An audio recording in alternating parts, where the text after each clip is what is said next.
come and check this out. Ooh. Oh, that's nice. As mornings go. This morning. Look at that view. Wow. Yeah, look at that view. Did we really focus on how pretty this would be when we were looking at the house? I don't really remember. Not really. I don't think we really came out here at all. I'm also just going to give a quick shout out for my lovely IKEA slippers. I'm questioning your choices there. Like the amount of stripes in all sorts of directions. Anyway. Stripes and colours. It's a beautiful day.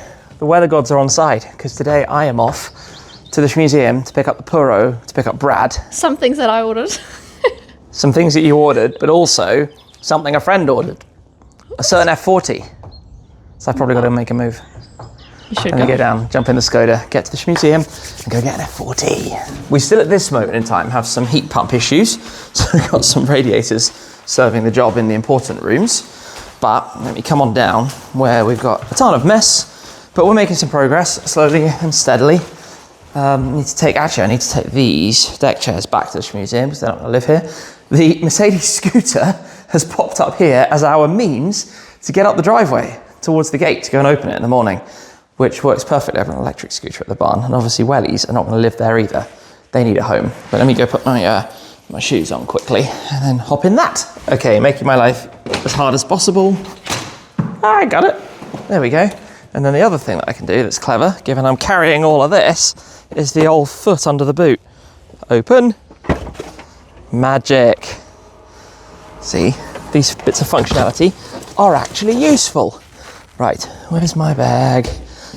Okay, pop this in the car, and then we can make a move. All right, this is where I'm feeling very Life of Tom. It is a beautiful day, absolutely gorgeous. Blue skies, house is drying out from all of the rain, and that is, of course, our very big project. Do you know what? A couple of days in, I've obviously had a bit of time to digest and just understand this and spoken to so many people. So thank you to everyone who has dropped a message, from architects to designers to people, companies who supply blinds to fencing to, I can't even think, cladding to home automation to solar to, like, just my head is spinning with different things we need to deal with here. And gardening, landscaping. But we're going to get to all of that. For now, I'm going to hop in the Skoda, the Elrock VRS, which is now down to, we're basically trying to run it so that it gets down towards 0%-ish. I had to have a Red Bull last night. It was a late night. We're on 37% right now, so it needs a bit more running just to get a feel for how we're looking on the charge. One thing I quite like about 70My dash cam in the Elrock is that it turns on as soon as you turn on the car, as does Android Auto CarPlay. So I just had to turn that off. But it literally turns on as soon as you unlock the car, so it's completely on by the time you're sitting in it. Anyway, seated and belted. Now, for the minute, up at this end of the driveway, we have a manual gate. Obviously, fast forward, and we're going to automate all of this. But for the minute, it needs unlocking. Actually just came up to unlock it because we had a delivery earlier this morning. I'm not doing a good job of this. There we go. Got to watch out, barbed wire. So normally it's locked. Oh, there's a truck coming now. I don't think that's for us though. Let me open this. Stay. This is one of the challenges until we've sorted this out in not too long, I hope. Right, we're back. Okay, I need to move the Alpine because we need to put the Skoda there. And the Puro is absolutely filthy from its last outing, so that's completely ready. I've been running it quite a bit recently, actually. Love it. Even in the horrible weather. Well, it's perfect for it. Absolutely perfect. I heard Brad, so that's one thing. Mic on. And we'll get the shuffle on. We need to shuffle cars around. Hello. Morning. We started in beautiful sunshine at the house. Yeah. Is this the first video that's not primarily at the house? It is, since the reveal of the new property. I'm going to get the Alpine key. We can move the Alpine. We might need to move those wheels so that we can get the Alpine out. Yes, also, we can get Skoda in, and then Skoda can go there. Does it go in forwards or backwards? Skoda goes in forwards, doesn't Forwards, it? because it's back right. So it's Yeah. easier.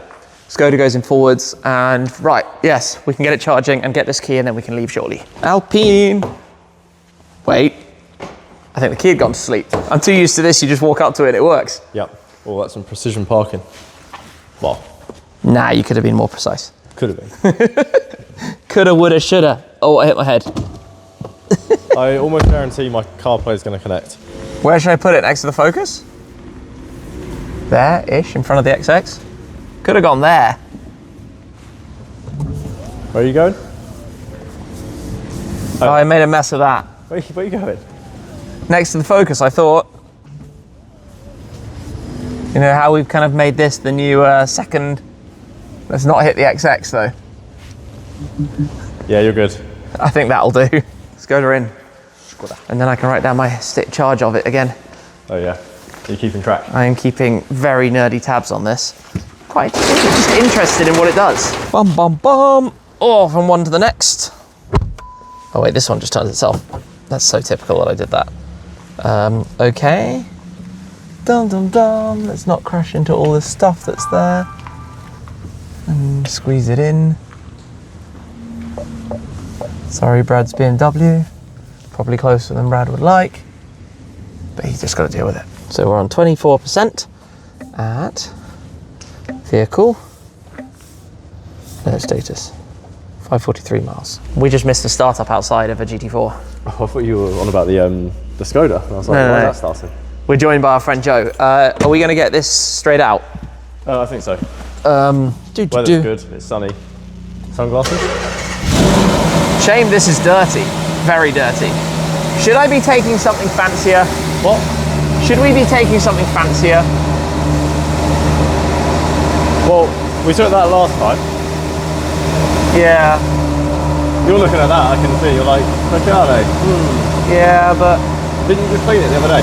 yeah, I'm going to take this. I want to drive this. I like it. This is nice. It's big and comfy. Yeah. All right.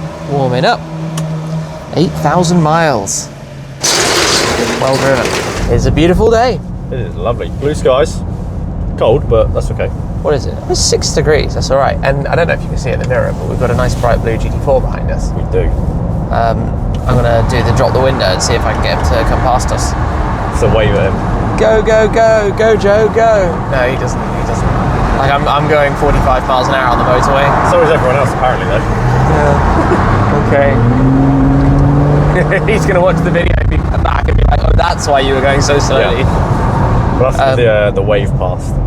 It's funny because it's beautifully sunny right now, but we've just been driving down our country lanes on literally wet tarmac because it's that kind of weather where it just doesn't dry. Yeah, it's almost too cold and too shaded. Yeah. This is weird. It's not very busy, but we're going oddly slow. What are we doing? Well, just Like 60 something. mid-low 60s. But you know what I mean? Like it feels like the kind of road that should be flowing faster than normal.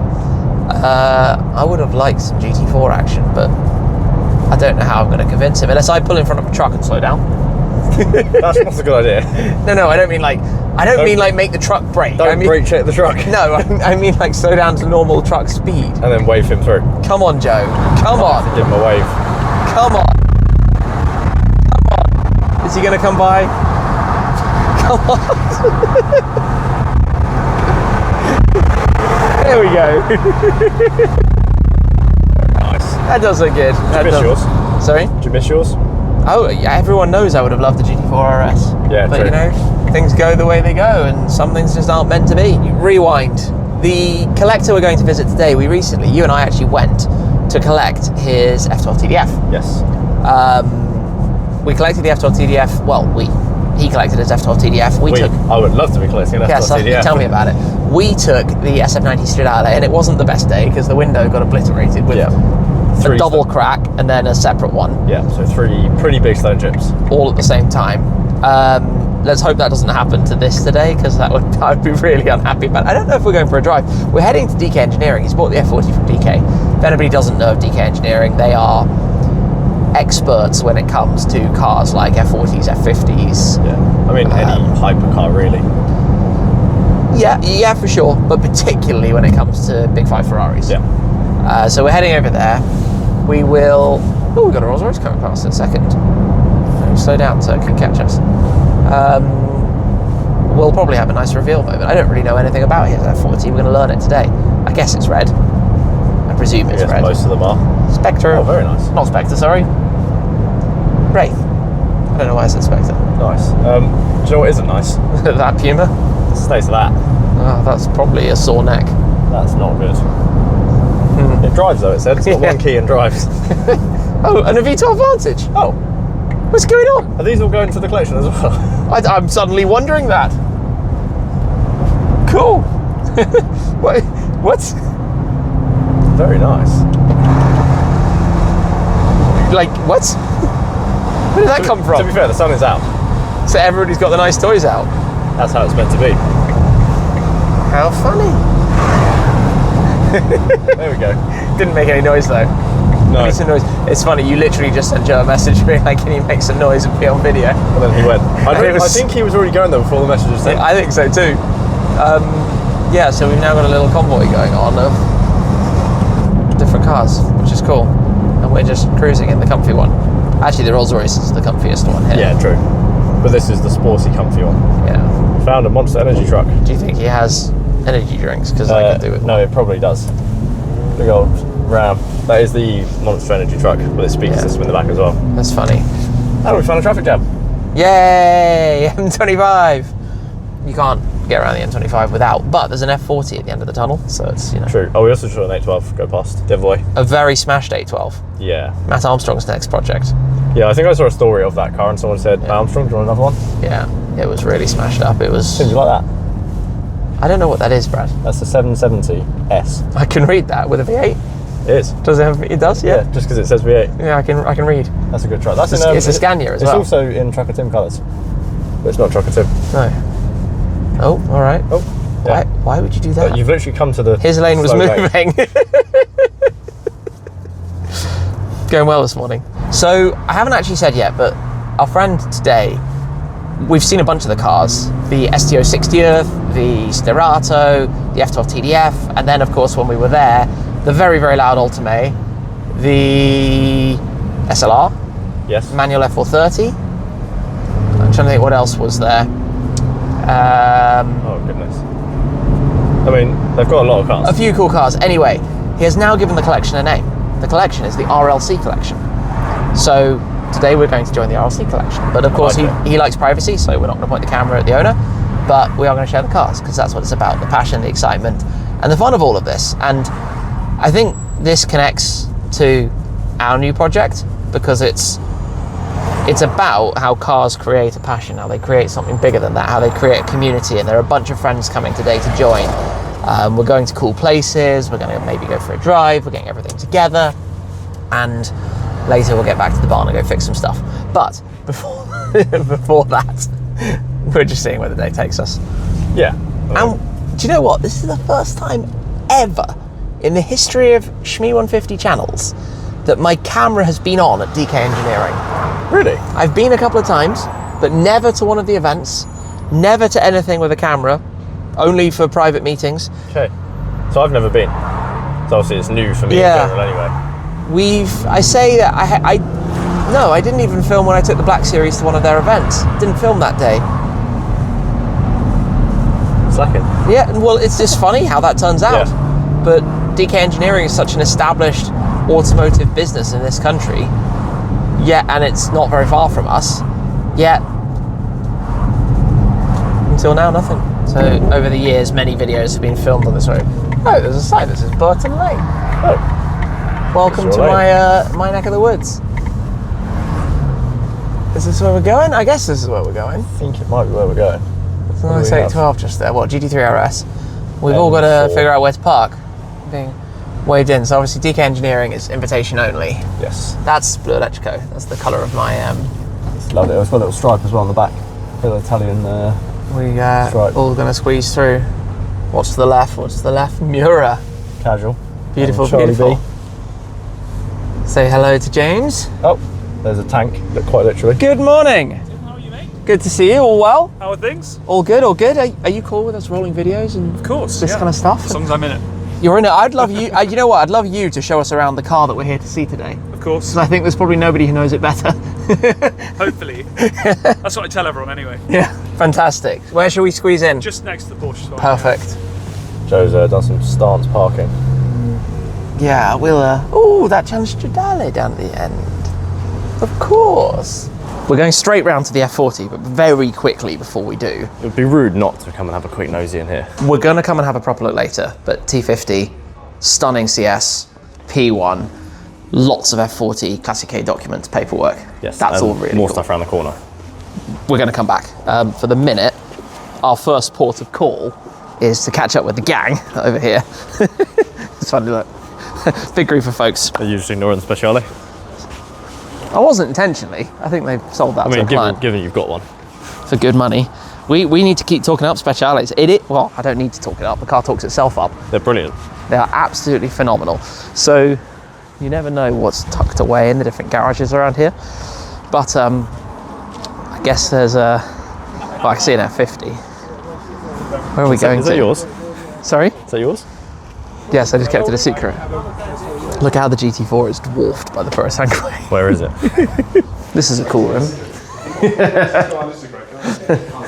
F50. And so F40. And I think we can just casually point out that there's that's probably a Daytona SP3 prototype. Despite looking like a LaFerrari. The stuff in there is insane. Yeah. F40, F40, F40, F40, F40, F50. What, at least 5 F40s? At least 5? No, we're just rolling. We're going with... We've already come through the door. We're filming... We've already come through the door. We're in, Oh, so we don't have to like act this out. you don't have to act anything out. We have had a look at the car, but what we're going to do is kind of rewind because it was like intimate, private occasion. But we're here, and you've got an amazing lineup of cars already in the showroom. Yep. Because this is like your front of house show, or how do you call this? So this is our sort of 3-car welcome showroom area, glass showroom, and it's a little glimpse from the reception area where the clients are waiting. That they just get to see a little bit of a selection. Yeah. Which is funny because what we were talking about just now, it's 3 cars out of 500. Yeah.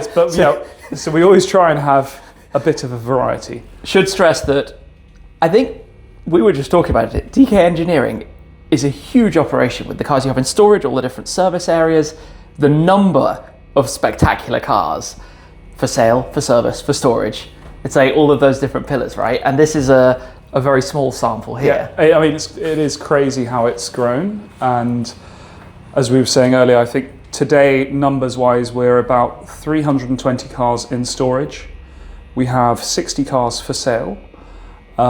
We have about 80 special projects in the workshops. So between servicing, engine rebuilds, fuel tanks, manual conversions. Yeah. And it's interesting because we don't really do service work anymore.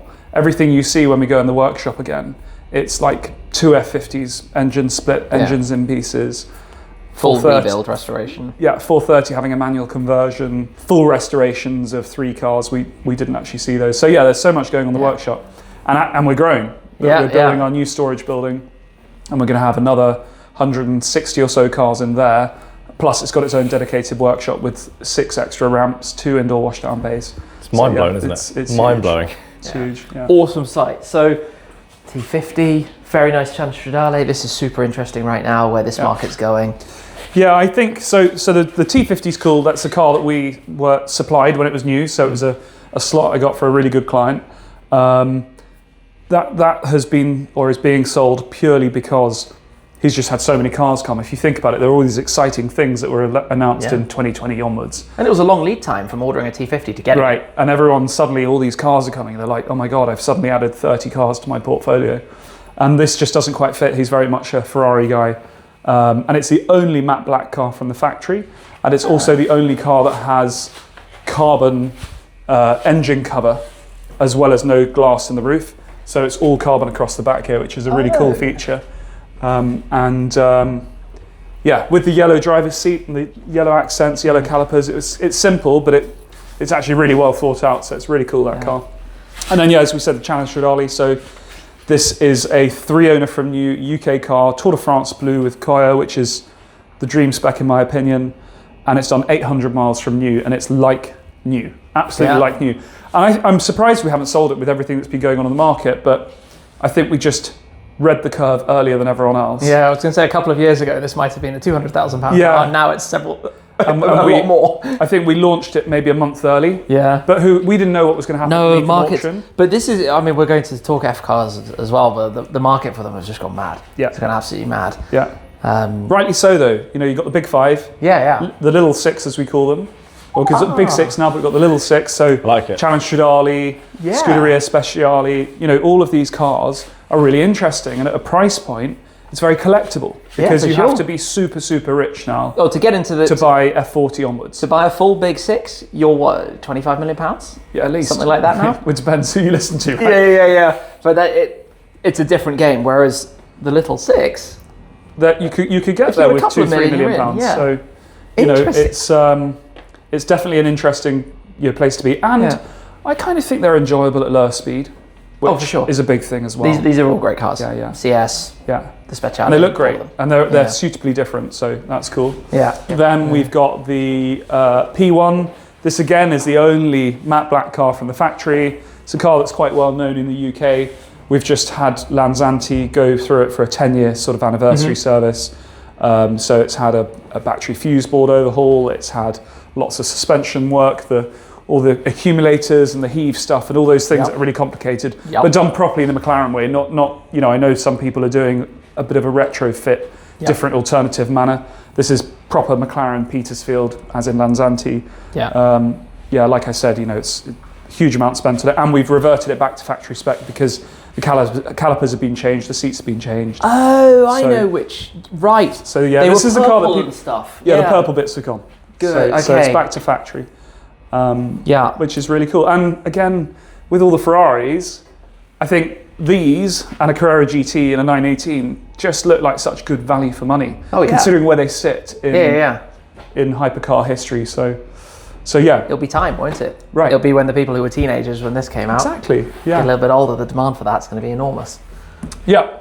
So then main showroom. So a little bit older at the moment because, you know, we've always done modern cars, we've always done the F cars, and we've always done lots of interesting things, but we've also, you know, the business was founded 50s and 60s cars, and a lot of racing cars as well. So we've got a little bit more variety in here at the moment. So this is pretty much one of the best, one of the most British Cobras there is, and one of the best cars in terms of race history. It did the TT at Goodwood Imperial twice. It's done the TT almost every year. It's won the TT in recent years at the Revival. So if you want to go to the Revival and win the TT, that's a great car. Well, it had some pretty good hands behind the wheel. Yeah. Emery 356, which, you know, as you know, Emery predates Singer, and it's kind of, I think they inspired Singer, but that's the go-to original, and that's got one of those Polo engines, which is 964 internals, and power to weight is great. This is a bit of me. Yeah. It's just cool. Yeah. Just looks cool. I love this. It always amazes me that the resto mods, in terms of number of inquiries per car, resto mods are always like 20x. You every day there'll be an inquiry on a Singer or an Emery, or if you have a piece in Bentley or something like that. Is that because they're more emotive to begin with? Is that like as cars, they're more about an emotional connection? Yeah, and I think people see them, they're like, I want that. They don't realise how much they are. So like the conversion rate is nothing. Like it's a tiny fraction of it. But the number of Singer inquiries per week is like through the roof. Interesting. Yeah.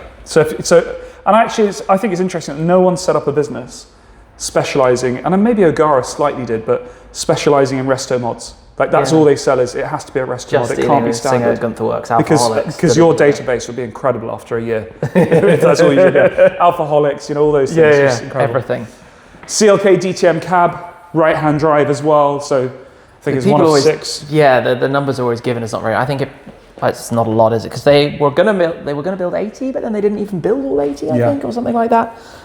You'll probably know better than me the numbers with your. It's not a lot either way. With your little database. Yeah, it's not a lot. Right-hand drive aluminium 275 GTB 2 cam with 6 carburetors from new. I think the 275 is the car that appeals to a lot of modern car guys because they instantly know what it is, and it combines all the best aspects of everything. But the different variants confuses everyone. So watch my video on YouTube. Yeah, It yeah. tells you. I should link definitely down below to your channel, because the depth you go into with some of these cars. Yeah. We're going to end up duplicating things with the F40 in a moment, but when you pick a car and you go like full deep dive into everything. So we did that video, what is a 275 GTB 6 cam, Okay. which is not a 275, but everyone always asks, it says 6C, which is 6 carburetors. Yeah. And that was the title of the video, just to explain, and we went through the whole range of 6 or 7 different variants with them all lined up. 750 Monza Ice Racer, so this car raced in Sweden and Finland when it was new, and it's super original condition, and it's... Well, the 750 Monza is the car that gave its name to the Icona SP1, SP2. That... Well, we'll come on to that. Yeah. Is it yes or no? Well, there we go. Oh, there is one. There is there is the SP1. In a matching specification, no less. Amazing. I didn't see that coming. I like that little curve hole. So that was definitely a tribute to the car. And that's the idea behind it, which clearly, if you're going to have an original car that you replicate the livery of, it needs to be an SP1. Yeah. And these are so much rarer, and surely, being less SP1s, at some point in time, everyone's going to want to have a 1 to 5. So yeah, they'll need they'll both. have to buy a 1 as well as their 2 that they've already got. I think it was very interesting because when the Monza came out, the collectors were all, well, I think I should order the SP1 because it's going to be the collectible one because no one else will. But then I think, is it about, I want to say it's about 160 or 170 SP1s and then 300 and Yeah, it's like SP2s. it's a third. That kind of thing. So it's, I don't know, it's going to be interesting to see what time does. I love that this is a tribute Yeah. to the car over behind it. And then, a couple of other 50 sports cars, so 166 Mille Miglia, and an E-Type that races at Goodwood each year as well. So amazing. What a showroom. Such a cool site. It's amazing. Are you I've getting actually ideas? got planning permission to build a basement in the field, which Okay. is 2 stories deep, 70 cars per floor. Okay. It's like Colin Firth style. I need to finish our new storage unit and recover from all the other stuff we've been doing in recent years. So that's probably a project for 4 years' time. But the planning's in and it's done. So off to you. Thank you very much. Thank you. So restoration shop. Okay. So we've got a factory Daytona Spider in right-hand drive. So one of only 7 built. Okay. And that's having full restoration. This is a short wheelbase California Spider. Covered headlights. So this is the ultimate convertible Ferrari from the 60s. I think 32 short wheelbase covered headlight cars. Today you've seen 3 of those from the 32. Wow. So this is one that we're restoring. We actually first restored this in the 90s. And now we're re-restoring it. Because the business dates back to the 80s, right? 70s. We're 50 years. Wow. It's our 50th year of business this year, so our 50th anniversary is April next year. Cool, congratulations. That's exciting. It's going to be a big party, surely. We had a party a few years ago for Dad's 80th and the anniversary of the business, 45 years.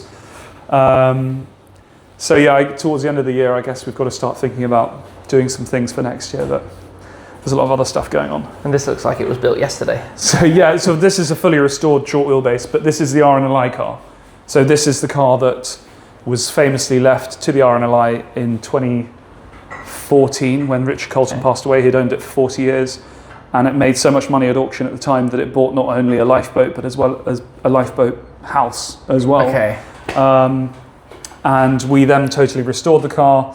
That's the wrong steering wheel at the moment, but we've just sold it again. It's actually gone to a very well-known car-loving celebrity, and it's kind of his first foray into historic Ferraris. Okay. And I think it'll be the first of many, but he's got 70 cars already, and I can take some guesses. You'll see. I think you'll see it out and about, and it's a really, really cool home. So, and he's been great to deal with, and it's a right-hand drive car, so it's UK buyer. Oh, hello. Oh. It's the secret from one room to the next. This might be the car that we're technically here for today. Should we come back to it? Yep. Let's come back to it. So this is our handover bay. Yeah. So obviously we handed over the F40 today, but the Enzo is a 1,300 kilometer car that a good friend and client bought a long time ago in Dubai as a package, and just thought, well, that's low mileage, and he's just had it in storage ever since. And then earlier this year he said, let's do a big refresh. So we've actually had the engine out, which is the first time we've ever had Enzo engine out, but we've had the engine out and we've done real thorough reseal of everything because it had sat for such a long time. and it's just got to have a bit of PPF done to it again. Yeah. But yeah, really cool to have that, and obviously with the auction results recently. But that must have been a decision made to bring it out and bring it back to shape before all of the recent madness. Totally. It seemed like a good idea at the time, and now it seems like a really good idea. And then this is our latest F50. So we sell a lot of F50s, of course, and generally all of them we do today go through the workshop for what I call a 25th anniversary birthday. Mm-hmm. So they have, from the age of 25 to 30 years, because the cars are pretty much all 30 years as of next year. They really need that engine split reseal. Yeah. It's not necessarily a rebuild, but just the nature of the engine. They need to come apart, have all the gaskets renewed, have a check. Quite often they need valve seats and top end rebuilds. Yeah. And at the same time we do fuel tanks, we do refinishing of suspension parts. And the cars have gone up in value so much that it's worth spending £150,000 on one. And I think that's really what I love to sort of, beat the drum about DK, is that our cars go through this. Yeah. Other dealers, yes, they can send a car here and there and it's away from them, but I'm in the workshop every day overseeing the cars that we're preparing for sale or that we're doing this work to as part of the sale to make sure it reaches our standards, because these cars probably come back to us as well. Not many people keep the cars forever, they keep them for a long time. Yeah. But it's good when it comes back to us that we know the car, we've been through it, and Well, I think what's going to be so interesting, if I say from like the perspective I see now, is that cars you sold 5 years ago when these were 2 million, people will now look at the market and say, it's time to either refresh it in a big way, or hold on, I've tripled my money, it's time to let it go. So they come back to you, but you know the car because you saw it before, and they need it. That's the thing, they really do need it, and they deserve it. It's a motorsport car. You have to think when a 275 was 30 years old, so what was that, 1995, we were probably restoring cars almost for the second time. Yeah. Or definitely for the first time. It was very rare that a 275 had not been restored by 1995. Interesting, yeah. Whereas these cars, they don't need restoration, but time is the enemy when it comes to a car, and there is work to do. And is it more on the mechanical side? Because obviously something like an F50 was pushing so far at the time. It's more the stuff you can't see. Yeah. Exactly. And it's like just an accumulation. It's a build-up of dirt. It's crud in the oilways. It's on the bulkheads, it's wiring looms, like when the boots come off, the boots for the plugs that cover them, they just disintegrate because they're rubber, they're plastic.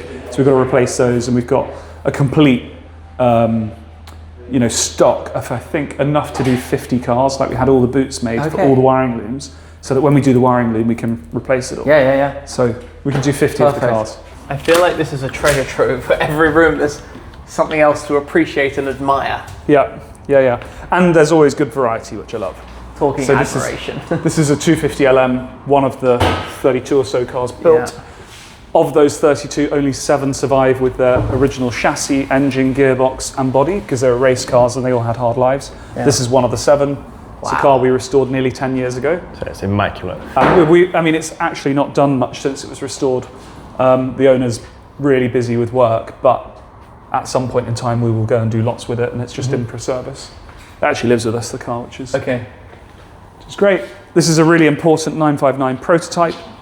So it's called N9, and it's the first ever 959 to have a 959 VIN number, because most of the prototypes actually had a 930 VIN number. This has a 959 VIN number. It's the first 959 Sport.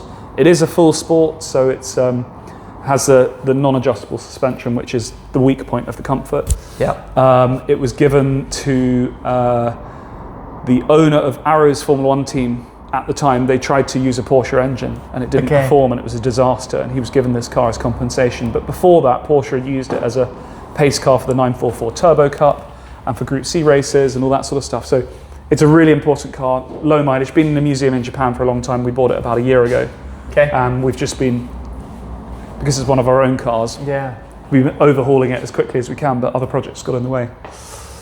Zonda Attack. I know this one. So this is a car that we sold in the middle of last year, and we've done a lot of Zondas in recent years. They've been very kind to us, and we really like them. Funnily enough, we actually PDI'd the very first 2 Zondas that came to the UK originally. Did you? Back in 2001 or 2, or whatever it was. Interesting. Before European sports cars had the Yeah, okay. franchise, and so we've always been fans of the Zonda.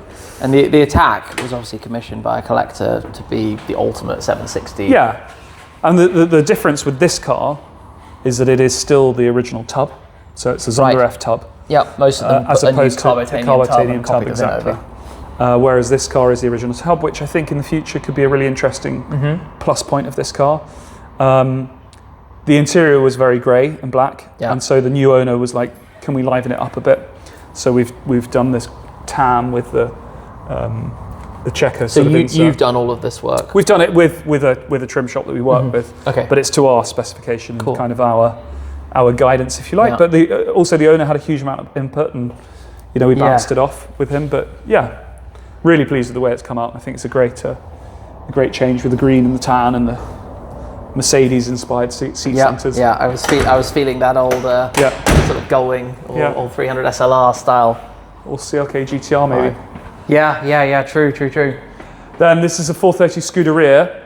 So this is the first 430 Scuderia that we're doing a manual conversion on. We've done a number of 360 Challenge Stradales with our own kits, and we're just in the stages of finalising that, making the centre console so it looks like a Scuderia centre console, but obviously with the manual shifter gate in it, clutch pedal.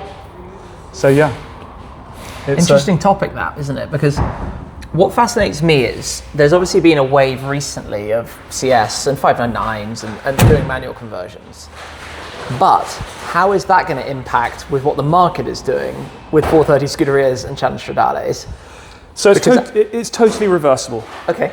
So everything that we take off goes into Yeah. a crate, and it can be fitted again later on. Okay. So it is totally reversible, pretty much to the point where you would not know it had been done on this ar if you put it back. Yeah. So you can have the fun with it, but not lose. Yeah, the and back in the originality. day, like a Challenge Stradale, it was the latest and greatest. But as we know, 20 years later, it's like not so good. The worst being an Enzo.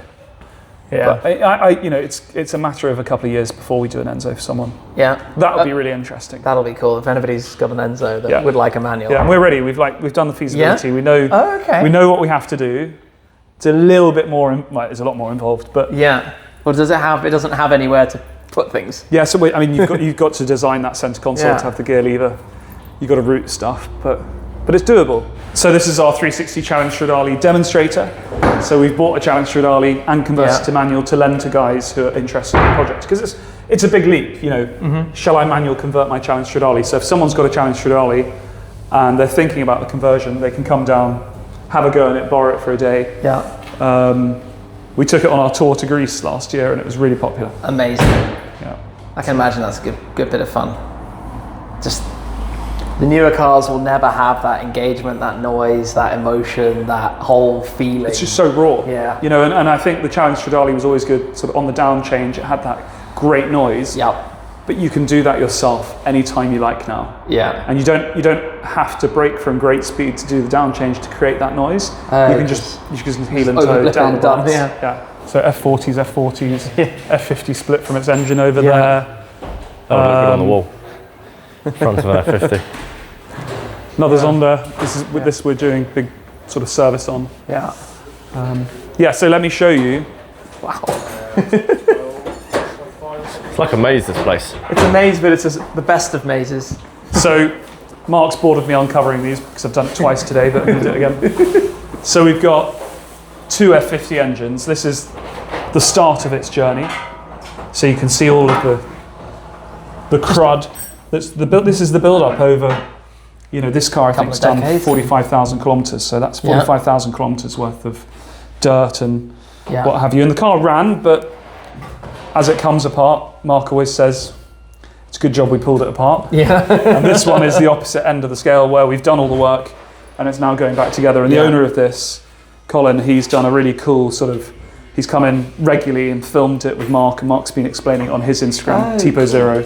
Oh, of course, yeah. So he's sort of gone through it and, really highlighted all these different sort of features of the engines and the pistons. And some people have commented on the comments about Mark not wearing gloves, which he's confused about. I mean, I don't think anybody did back in the 90s when they were working on a car. No, I don't think so. cannot feel what internal gloves are. Sorry. Yeah. You have an understanding wife, obviously, but no, just don't do gloves. Don't do gloves. Yeah. You can't feel properly. Yeah. So, Amazing. What's great about an F50 is it's the stressed member. So, you know, it's an iron block, which is unusual for a Ferrari, but at the front of the engine here, you've got, these are the two lower bolts that bolt onto the bulkhead, and then at the top you've got 4 bolts, and that's it, that's all that bolts it to the bulkhead. And the gearbox sits on this end, and the suspension hangs off this end. That's it, there's no like chassis frame or anything. I mean, It's like an F1 car. the car's through here, which is exactly what it was. Like cars aren't normally like that. Certainly not anymore. Yeah. So you can see, so you see here, you've got your 4 bolts at the top. Yeah. Yeah. These are your 4 top bolts here, 1, 2, 3, 4, and the 2 at the bottom, and the engine bolts onto there, and you can see it perfectly here.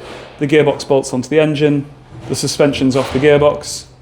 This gearbox casing is actually the dry sump oil tank, so the engine oil sits in a filler here and goes in and around the gearbox. I mean, they're so clever. Yeah. Like, the F50 was so advanced and absolutely race car technology. For the Enzo, they went backwards because everyone just said it was too harsh. Because when you drive an F50, it's like a bag of spanners behind your back. So what I like that. It's exciting. Yeah, I know, and now we love it. But people complained about it, and now, and it's a bit like F40s and their paint. Yeah. They said the paint's rubbish because you can see all this weave. And now we love so the they weave. painted it, and now you pay more for a weavy F40. We have a little reveal of the F40. It feels almost slightly wrong to reveal it without the owner here anymore, but we are going to show it to everybody who's watching, who's been waiting for this. Yeah, I mean, we've got to focus on the bow. Yeah, to the front, to the front. To be fair, the first thing when we saw it earlier, Tim went, "Oh, the bow's nice." Yes. It's very nice. So Beautiful, all about the presentation. So let's reveal this. Feels like it's my collection day. Lovely. What a lovely car. So, F40. 40 years of Ferrari. Launched in...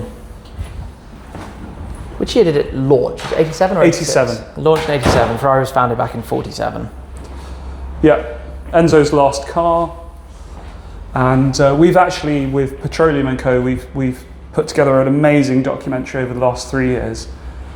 And most of it was filmed 3 years ago, interviewing Materazzi about the whole project, Michelotto, Fioravanti,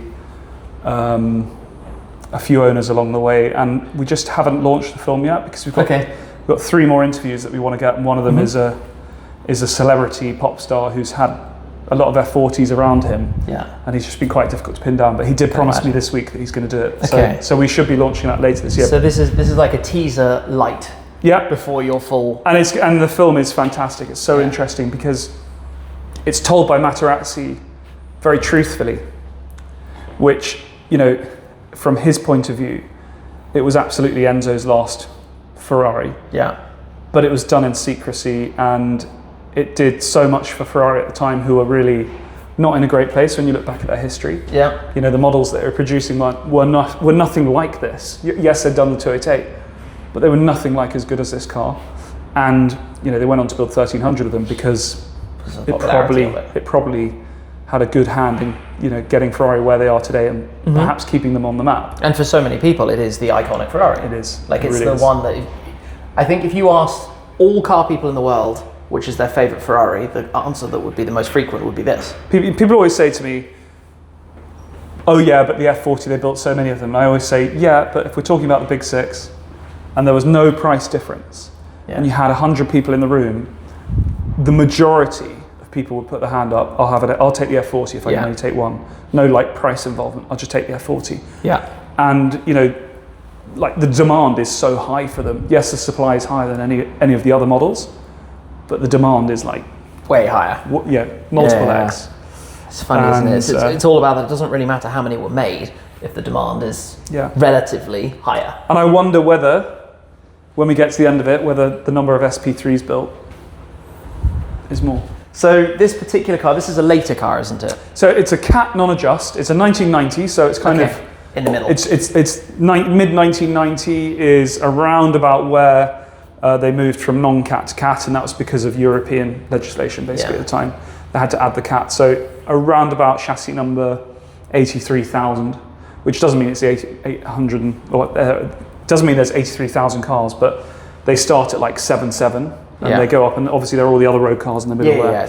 But from about 83,000 onwards, there or thereabouts, you start to see some cat cars, and this car is there in that sort of level. So it's a very early cat car, but middle of the run. It's got lovely weave, which again we talked about earlier, but you can see in the bonnet here, which is a reflection of the fact that it's original paint. Yeah. Not every F40 would have had weave. These cars were painted by hand. It's down to how long the guy was holding Exactly. the equipment for. But it's a nice car. It's got a clean history. It's got a very good service history, which is, through its life, it's documented. We find a lot of these cars, because they were worth so much money in a bubble market in the early 90s, where the cars were like £150,000 to £1 million, and then back to 100 almost overnight. It's such a quick thing that loads of people in the 90s, they just parked cars in the corner and did nothing with them. And they didn't get serviced. And the European attitude, until recently, has been much less of a servicing nature. They don't really look at servicing as much as we do, which is why when you look at a Carrera GT, a UK car has been serviced almost every year. And a European car is like every 4 or 5 years. Might have missed so funny, Interesting. So I know that this car's been over to Topaz. It's Yep. got full PPF on it. Does the full PPF emphasise the weave? It probably means you can see it more. I actually think it detracts. It takes. I would say so, because it doesn't show the contours up as much. Because the weave is basically the paint settling into the carbon Kevlar, so it's almost like craters. And the skin of the PPF will kind of detract from that, but you can still see it as you see a lot. You see a lot of the weave on this one. And I'm a huge fan of modern PPF. 10 years ago, not so much, because it was really difficult to remove and it went yellow. But when it's well fitted like this, you can't see it. I'm a huge fan of it. Have those seats very recently been redone? What's the mileage of this? The seats. So the total mileage is 17,000 kilometers. So it's not loads. 10, 11,000 miles. It's got a documented speedo change in its history, but it was done by a dealer where it broke in period, so that's changed, so we know what the total mileage is. Which again is not uncommon for a 90s Ferrari. And this car, when it was sold in 2019, it was sold to a very good client of ours from Hong Kong, a very good friend of his, and he said, if you're going to buy this car, you have to send it to DK for them to A, inspect it, and B, prepare it before it goes to Hong Kong for a long stint. So at that time, we did a load of work to it. Lots of cosmetic stuff, lots of routine maintenance. And then it went to Hong Kong and it came back about 18 months ago. We sold it to a guy, and then we've just sold it again for him because we've sold him something much bigger. And so this came in trade. So the gent that we were with earlier, he was looking to buy his first F car. I think an F40 is the right place to start. I've never dealt with him before, but he was recommended to us because of doing that sort of journey of all the F cars. I'm sure he's going to buy more. I hope so. I hope so too. I think it's for him. He bought the car completely blind, completely remotely. We had that conversation a couple of weeks ago. And for him, I was able to go through the car, give him the full history, show him the photographs from 2019 when we did our works, talk him through all the body numbers, talk him through the pluses and minuses. Can we open up the rear clamp? Where do you go underneath? Just lift that, and then it's safe in the hands of the expert. I've done a few.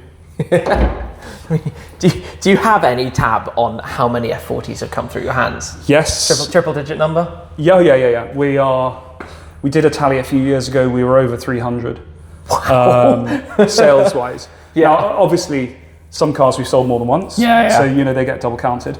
And this year alone, we've sold 4, and it's only February the 16th or 17th. So, but we've had a very, very good run with them recently. And each year it's somewhere between, 11 and 20. So this is a cat car, which the easiest way to tell a cat car is this bar here, instead of being horizontal, is bent. The reason for that is because the wastegate sits a bit higher. The silencer is different. So on a non-cat, there are no cats which are sitting here. Well, actually this car's got bypass pipes on, but they sit here. So these would all be at the same height. Therefore everything can sit lower, but to fit the cats in, they just had to raise everything up. And because it's a cat car, therefore you have this extra cooling vent, which comes from the rear clam, which is cooling the It's like wastegate. reverse. Yeah, It goes from the back and then forwards. comes in in the through a car. NASA duct and comes in backwards, exactly. How funny. And the air filters on a non-cat car are rotated by 90 degrees and are black. Okay. So some little differences. What lurks under the front? So under the front, Come round and get this side. if you push it down, pull the bottom out, yeah. It should be out. Is it out? Yeah, that's it. And then you just lift it. Oh, okay. Always try and have someone to help you because it will flex, and Yeah. these edges can dig into the... Oh, yeah, into the upright. So under the front, we've got spare wheel well. They never had a spare wheel. But it's... Presumably they did in kind of the Middle East and some regions where they had to or something. No, I think it was just... I've never seen... No, I don't think they ever did, Really? actually. Never? But I think it was big enough for a front only, not a rear, obviously. Okay. Helpful. Little details. You've got toolkit here. This is your tyre foam inflator, which Yeah. you know, so many cars have and no one ever uses, quite Right. rightly.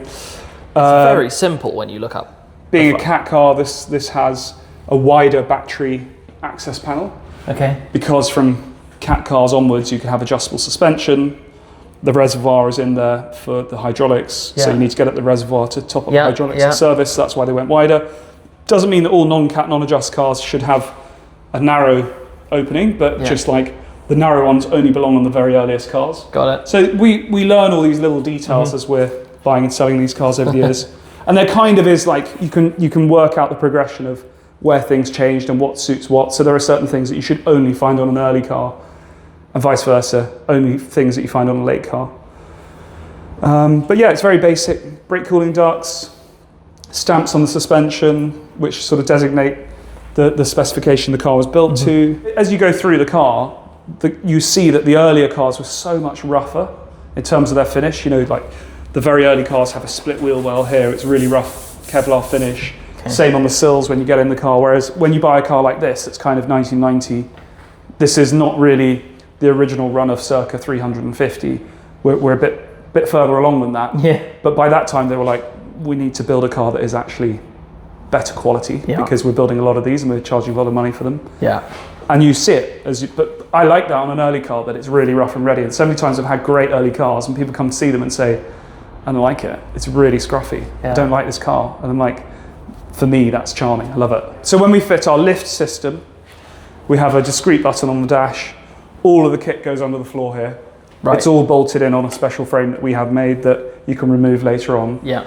So we've got a little compressor under there, an air tank. We changed the shocks and springs. So these go into a crate again, and then at the touch of a button, our lift system just goes straight up, and then you press the button straight down. So there's like no delays, nothing automatic, it's just on demand. Yeah. It's a really good system. It's a special car, this. Well, any of these. And, you know, by today's standards, 500 brake, just a little bit over 1,000 kilos, it's a fast car. And I think that's why people love them so much, is because you take someone up the road in one as a passenger today and they are still blown away by how fast it is, and scared. Yeah, I was going to say they get a little bit scared once the twitchiness begins. Yeah. That's when it's game over. Amazing. Thanks for coming. We've got to say farewell to paradise. Look, honestly, if you like Ferraris, it's the place to be. Or Zondas, or Carrera GTs, Anything. or T50s. or like all of this good stuff. What an amazing setup. Just scratching on the surface. Well, I guess we best get on the way. Thank you very much, James. Pleasure. Thanks Good to for see you. showing us Thank around. you. And talking about F40, I'm looking forward to seeing the video you've got in the works. And Yeah, it'd be really good. Be really good. Notifications on. yeah, We're ready. definitely. It's the noise of the. Oh, Tim, look what else is moving. Behind it. Oh, I didn't even notice. Do you know what? I only saw the Challenge Stradale. You can't not see that, can you? Well, This whole site, everything they've got at DK is incredible.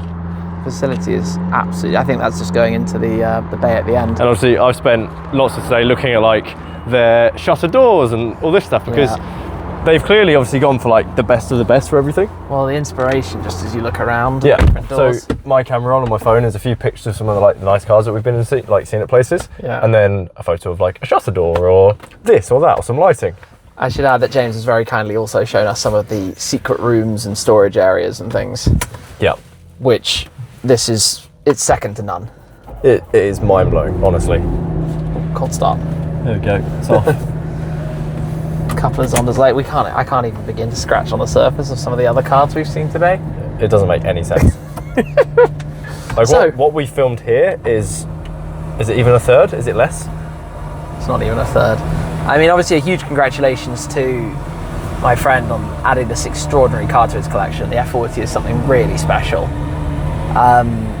Just an amazing thing. I hope we can come back and take it for a whirl at some point. I'm surprised he didn't even want to start it or drive it. No. Just kind of took delivery of it and Headed off for some meetings. had to go. But thank you to James for his time, because you know, DK Engineering is a big operation. I know he's a busy guy, lots of people messaging, reaching out, but really special to be able to take a look around and yeah, get to know what's going on a little bit more. So, lucky dip, which way are we going? Right. Right? Right. Right. Okay, I'll take your word for it. I'm going. We're good. Yeah. Oh, Ferrari. 458 Spider. With the cold start of this, well, when it's cold, it sounds so much rawer. I don't know if you were listening. You've got that, like, I don't know, it's just a different... It's got like a grumble to it. Yeah, more Sounds angry.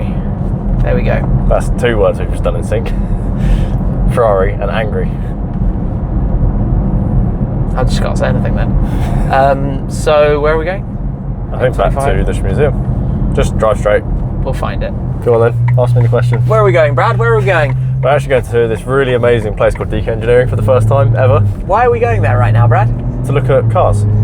Oh, really? Not to get my jacket that I left behind. Sorry, I for some reason Yeah. thought you might have left your jacket behind. I do like that you then asked me, when did you realise? And I was like, at the time I mentioned I left my jacket. I didn't leave it for the video. Well, I wondered if maybe on the last video clip you had worked out mid-filming, but you just didn't want to say it. But you know what I mean, right? Well, save the embarrassment of part You two. wouldn't be the only person who would ever not wanted to say something on video. Because when the camera's rolling, No, I no don't going mind. back. I left my jacket, it happens. Although it does mean we're going to get stuck at that junction again for another couple of minutes. I'm glad you realised now rather than in when we're back at the 20 museum. minutes. Yeah. Well, no, actually, when we're back at the Shmuseum, it's fine because you can go get it on your own. True. But I see later, Brad. Halfway back would be the annoying one. Yeah, true. Because halfway back, I would be the one roped into And if it was more than halfway, would you just say, no, Brad, we're carrying on? I don't really know. I don't know at what percentage through the journey it would need to be that I would leave you to deal with it. Figure it out. Yeah. Well, we're back at DK. I don't know exactly how we're going to do this. I'm going to park here and you probably can ring the bell at the reception and say, I'm sorry, I left my jacket here.